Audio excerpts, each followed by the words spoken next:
انبیاء و صالحین جب اس عالم سے دوسرے عالم یعنی عالم برزخ میں چلے جاتے ہیں تو کیا ہم ان کو مدد کے لیے پکار سکتے ہیں؟ کیا وہ ہماری پکار سنتے ہیں؟ اور پکار سننے کے بعد کیا وہ ہماری مدد کرنے پر قادر ہوتے ہیں؟ یہ وہ سوالات ہیں جن کے جوابات بریلوی نقطہ نظر کے علماء ہمیشہ اثبات ہی میں دیتے ہیں،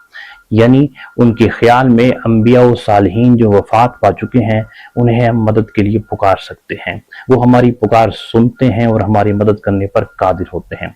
حالانکہ قرآن مجید میں اس سے بالکل مختلف بات بیان کی گئی ہے۔ دیکھیں سورہ الاحقاف کی آیت 5 میں خالق کائنات نے فرمایا وَمَنْ أَضَلُّ مِمَّنْ يَدْعُو مِن دُونِ اللَّهِ، اس سے بڑھ کر گمراہ کون ہو سکتا ہے جو اللہ کے سوا کسی کو پکارے، مَن لَا يَسْتَجِيبُ لَهُ إِلَى يَوْمِ الْقِيَامَةِ، جو اس کی پکار کا جواب قیامت تک نہیں دے سکتے، وَهُمْ عَن دُعَائِهِمْ غَافِلُونَ، اور وہ ان کی پکار سے بے خبر ہوتے ہیں۔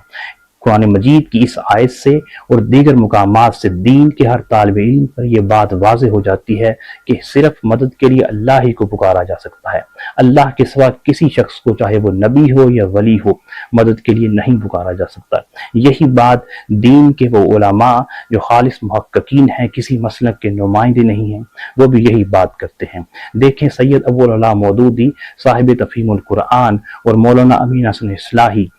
صاحب تدبر قرآن، انہوں نے اپنی تفسیر میں اس آیت کے ذیل میں کیا لکھا ہے۔ سید ابو العلا مودودی اس آیت کی تفسیر میں لکھتے ہیں کہ انبیاء اور صالحین اس عالم میں کسی کی پکار نہیں سن سکتے، اور نہ ہی اللہ اور اس کے فرشتے ان کو کسی کی پکار سنواتے ہیں، کیونکہ یہ ان کے لیے اذیت کا باعث ہوگا کہ لوگ ان کو اللہ کے مقابلے میں پکار رہے ہیں۔ تاہم لوگوں کی دعائے رحمت اور ان کا سلام ان تک پہنچایا جاتا ہے، کیونکہ یہ ان کے لیے اللہ کے انعام کی ایک صورت ہوتی ہے۔ اور ایسے ہی جو ظالمین ہوتے ہیں ان پر اگر کوئی لعنت کرے، پھٹکار کرے اور کوئی زجر و توبیخ کرے تو وہ بھی ان تک پہنچائی جاتی ہے، جو اللہ کے عذاب کی صورت ہوتی ہے۔ جیسا کہ حدیث میں آیا ہے کہ غزوہ بدر میں مارے جانے والے کفار سے نبی صلی اللہ علیہ وآلہ وسلم نے خطاب کیا، کیونکہ آپ علیہ السلام کی توبیخ انہیں فرشتوں کے ذریعے پہنچائی جا رہی۔ مولانا امین حسن اصلاحی نے بھی اس آیت کے ذیل میں یہی نقطہ نظر پیش کیا ہے، اور انہوں نے یہ بھی لکھا ہے کہ حضرت عیسیٰ کا جو مکالمہ سورہ مائدہ میں نقل ہوا ہے اس سے بھی یہ صاف واضح ہوتا ہے کہ حضرت عیسیٰ